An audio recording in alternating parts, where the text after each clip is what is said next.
Hello! Hi అండి. అందరికీ నమస్కారం. Welcome back to world famous kitchen food. చూసారు కదండీ! ఇదేంటో తెలీదు కానీ చూస్తేనే నోరూరిపోతుంది కదండీ! ఇక ఇంకెందుకు ఆలస్యం వెంటనే ఈ రెసిపీ ఏంటో ఇప్పుడైతే మనం ఈ వీడియోలో వివరంగా తెలుసుకుందాం. ఇది మనకు ఉప్మానండి. ఉప్మా చాలామంది ఇంట్లో ప్రిపేర్ చేస్తూ ఉంటారు. కానీ ఇలా నేను చెప్పినట్టుగా గనక ఒక్కసారి ట్రై చేశారంటే మళ్ళీ మళ్ళీ ఇలాగే ప్రిపేర్ చేసుకోవాలనిపిస్తుంది. ఎందుకంటే ఈ విధంగా చేస్తే గనక అంత బావుంటుంది కాబట్టి మీరు కూడా ఇలా ఒక్కసారి ట్రై చేసి ఎలా ఉందో కామెంట్ అయితే చేయండి. దీనికోసమైతే ముందుగా స్టవ్‌ని మీడియం ఫ్లేమ్‌లో పెట్టుకొని ఉప్మా రవ్వనైతే వేయించుకోండి. ఇలా సన్నపు రవ్వని, దొడ్డు రవ్వని వేయించుకొని పక్కన పెట్టేసుకోండి. ఆ తర్వాత ఒక బౌల్‌లో ఆయిల్ తీసుకొని అందులో ఆవాలు, జీలకర్ర వేసుకొని, ఉల్లిపాయలు వేసుకొని, ఇలా ఎండుమిర్చి కారంకి తగ్గట్టుగా వేసుకోండి. ఇక ఆ తర్వాత పచ్చి శనగపప్పుని, ఇలా మినపప్పుని కూడా చక్కగా కడిగి వేసుకోండి. ఇవి కూడా మనకు 2 ఆర్ 3 టేబుల్ స్పూన్ వరకైతే వేసుకోండి. ఇవి మనకు పప్పు అనేటివి చక్కగా మనకు ఫ్రై అవుతేనే తినేటప్పుడు చాలా టేస్టీగా వస్తుంది కాబట్టి, మీరు తప్పకుండా ఫ్రై అయ్యే వరకు ఇలా వేయించుకోండి. ఇక ఇవి 2 వేసిన తర్వాత పల్లీలను కూడా వేయించుకొని చక్కగా ఫ్రై చేసుకోండి. ఇక చివర్లో మీరైతే కొద్దిగా కరివేపాకు రెమ్మలను వేసుకొని, ఆ తర్వాత మనము ఉప్మా రవ్వని ఎంత క్వాంటిటీలో తీసుకున్నాం అంటే 2 కప్పుల వరకు తీసుకున్నాం కదండీ! అందులో హాఫ్ వరకు అంటే ఒక గిన్నె వంతుగా మీరు టమాటోస్‌ని కూడా తీసుకోవాలి. అప్పుడే ఈ ఉప్మాకి చాలా టేస్ట్ అయితే వస్తుంది. రెగ్యులర్‌గా మీరైతే ఇంట్లో సన్నపు రవ్వని సెపరేట్‌గా, ఉప్మా రవ్వని ఇలా సెపరేట్‌గా చేస్తుంటారు కదండీ! ఇలా 2 వేరు కాకుండా అది సగం, ఇది సగం వేసి ఇలా టమాటోస్ వేసి గనక ఒక్కసారి చేశారంటే మళ్ళీ మళ్ళీ తినాలనిపించే అంత రుచిగా ఉంటుంది.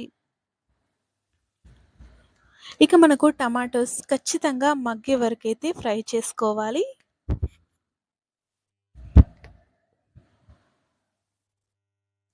ఇక ఇందులో 3, 4 వరకు మిరియాలని, లవంగాలను కూడా యాడ్ చేసుకోండి. ఇలా ఇవన్నీ యాడ్ చేసుకొని చక్కగా ఫ్రై చేసుకోవాలి. చూసారు కదండీ! తాలింపు చూస్తేనే నోరూరిపోతుంది. ఎందుకంటే అంత బావుంది కాబట్టి. ఇక మనకు ఉప్మా అయితే ఇంకెలా ఉంటుందో చాలా అంటే చాలా బావుంటుంది. మీరు కూడా తప్పకుండా ట్రై చేసి ఎలా ఉందో కామెంట్ కూడా చేయండి. ఇక ఇందులోనే రుచికి తగ్గట్టుగా సాల్ట్‌ని కూడా వేసుకొని ఇందులో వాటర్‌నైతే వేసుకోండి. మీకు వాటర్ అనేది కరెక్ట్ కొలత కోసమైతే మీకు 2 కప్పుల వరకైతే ఉప్మా రవ్వని తీసుకున్నాం కాబట్టి 6 గిన్నెల వంతుగా అంటే 6 కప్పుల వరకైతే వాటర్‌నైతే తీసుకోండి. ఎందుకంటే ఇందులో మనం దొడ్డు రవ్వను కూడా వేస్తున్నాం కాబట్టి మనకు ఉడకడానికి కాస్త ఎక్కువ వాటర్ అనేది యూజ్ అవుతాయి.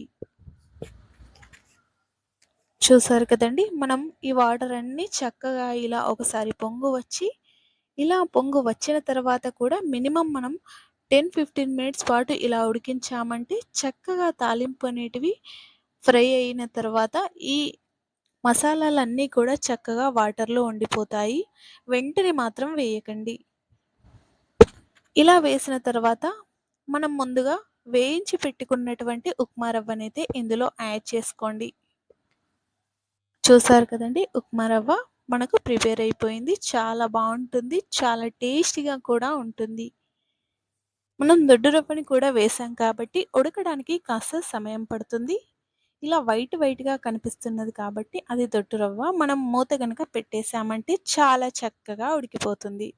ఇలా ఒకసారైతే పూర్తిగా కలిపి పక్కన పెట్టేసుకోండి. మీరు ఉప్మా రవ్వని కూడా చాలా చక్కగా వేయించుకోవాలి. సరిగ్గా వేయించుకోలేదంటే ఉప్మా టేస్ట్ అనేది కూడా సరిగ్గా రాదు కాబట్టి ఉప్మా రవ్వని చక్కగా ఫ్రై చేసుకొని ఇలా ఉప్మా ప్రిపేర్ చేసుకోండి. మీ ఇంట్లో ప్రిపేర్ చేసుకొని ఎలా ఉందో కామెంట్ కూడా చేయండి. ఇక మా వీడియో నచ్చితే లైక్ చేయండి, షేర్ చేయండి, సబ్స్క్రైబ్ చేసుకోండి. Thank you for watching.